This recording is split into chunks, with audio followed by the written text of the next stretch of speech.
Well, it's like plus 33, and then the Humidex puts it up to plus 40 today. Just covered in sweat.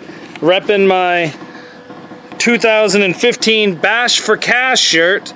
So pretty happy about that. But anyway, coming out here, let me just unplug the fan. What do we have going on? The Buick is coming along great. I've been kind of working on it periodically after work every night, trying to get as much done on it as possible.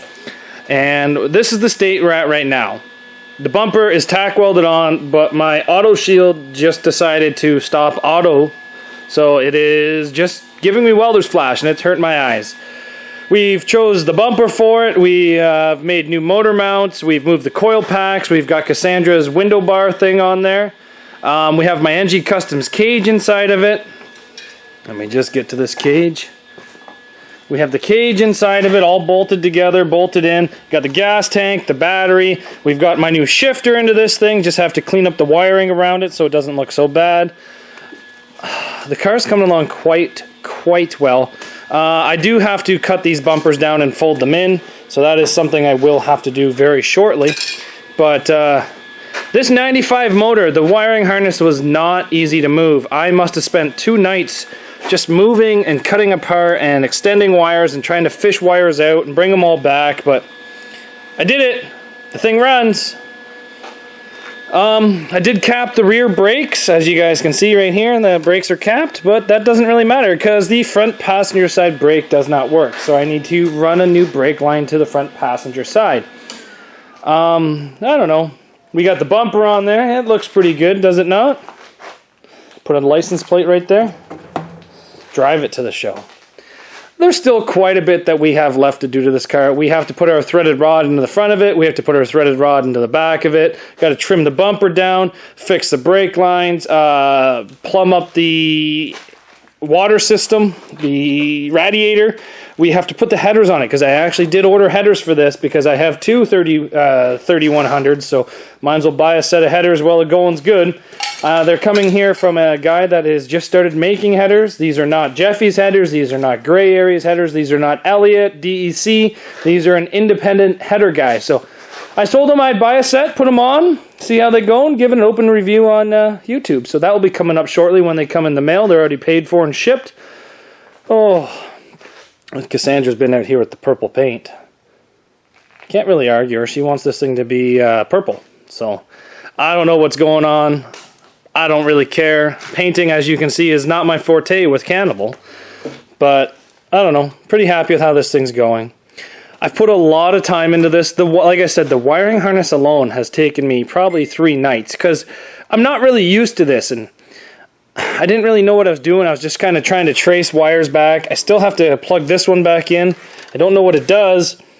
But it looks important. And it is legitimately 6 inches too short from being plugged back in, so I'd still have to extend some of this wiring harness. I don't know. I want to chain down the motor a little bit, see if I can find a way to do that. The shifter bracket that came from Josh Archibald, the guy that made it for me in my custom one, it went in really nicely. I have never put a shifter into Alumina before. I thought it was going to be much harder than that. But honestly, it feels real smooth. It goes through all the gears. It was set up perfectly to actually cycle through the gears when I bought it. So I'm pretty happy about that. Now this this Buick did come with a floor shifter. So I did give that away to another buddy that is running Alumina that has a column shifter. Figured, you know what, a floor shifter that's factory is better than a column shifter. So today is actually a holiday up here in Canada. It's Labor Day. So what we will be doing is pretty much what we've done, because I need a new shield so I can't weld. I need brake line, and I don't have any. I have like fuel line and bigger brake line, but no 1/4 inch brake line. So I got to go to town to buy brake line, but nothing is open today. So I'm just about stuck. I can't weld anymore because my eyes are burning out of my head. I can't do the brakes because I don't have the parts.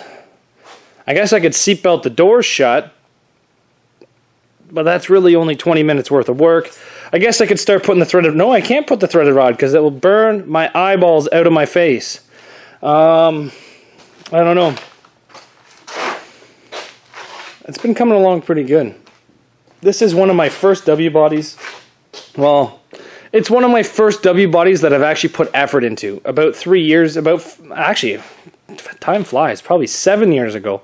I ran a couple W bodies, but they were bone stock. I had factory bumper skirts on them.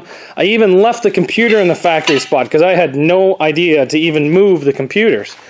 This was back when I was just getting into the hobby, and now that I'm actually liking demolition derbies and taking my cars a little farther and farther every time, this was a lot more work than a Camry. I found the interior came out slower. I found the wiring harness harder to move. I found there was a lot of more little things that you have to do to this car than just a Camry.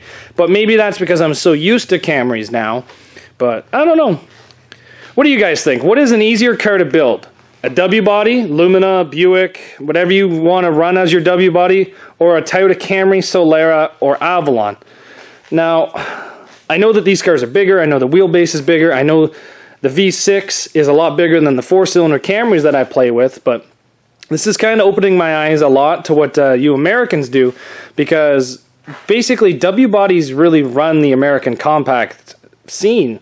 The Camrys are in there, but I don't think there's as many Camrys as there is W bodies. I know there's not nearly as much aftermarket for the Camrys as there is the W bodies. You guys that run the W bodies, you have the Zerk cages, the Sky cages, you have full engine cradles that are out there. You guys have a lot more aftermarket than the Toyota Camry world. And I don't know. I don't know if that's because there's more of these ones being ran in the US, or the aftermarket world just hasn't started hitting the Toyotas yet.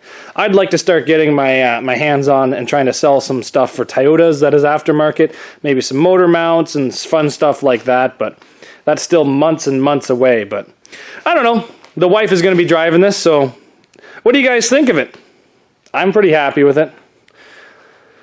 Oh, I can't wait for this thing to be smashed out of my shop and I can bring a Toyota back in here where they belong. But I don't know. Lots and lots of work I've had to do to this thing. The place I'm going actually requires the door handles must be removed, and we had a hard time getting the door handles out. These things come out of there horribly. I ended up taking the torch and just cutting the door handle out. I was so upset. But, oh well. Well, you guys wanted something different. We have something different, and it is being built. So thanks everybody for watching. Thanks everybody for commenting. And it's coming along. It's going to be hitting a derby near you maybe soon. Stay tuned, guys. We'll see you back here tomorrow.